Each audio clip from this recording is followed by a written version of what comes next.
Anak artis Nia Daniati bantah tudingan penipuan CPNS. Dugaan kasus penipuan yang menyeret nama anak dari Nia Daniati yakni Olivia Daniati kini masih bergulir. Nama Olivia Daniati kini tengah menjadi perbincangan hangat publik.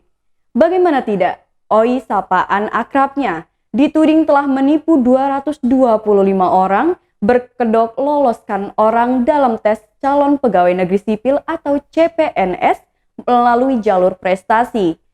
Dari penipuan itu diketahui korban mengalami kerugian hingga mencapai 9,7 miliar rupiah.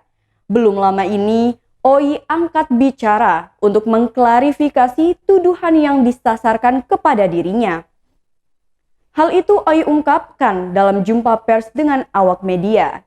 Olivia pun dengan tegas membantah tudingan penipuan yang dilayangkan oleh salah satu korban bernama Agustin.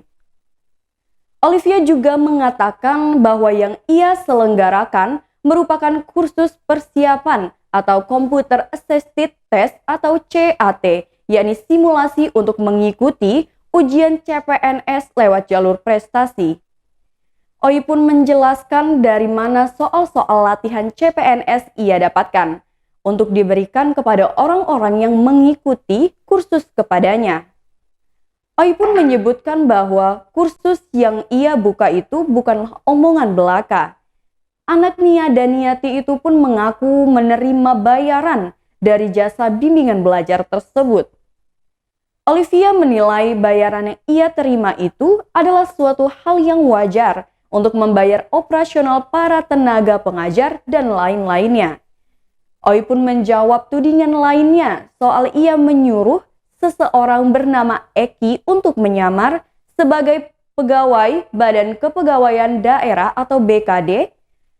Anak Nia Daniati itu mengaku tak tahu menau terkait tudingan tersebut. Olivia muncul ke publik untuk mengklarifikasi sejumlah tuduhan yang beberapa waktu belakangan ini menyeret namanya. Tak hanya tuduhan penipuan, Oi juga dituduh melakukan pemalsuan dokumen terbitan Badan Kepegawaian Negara atau BKN.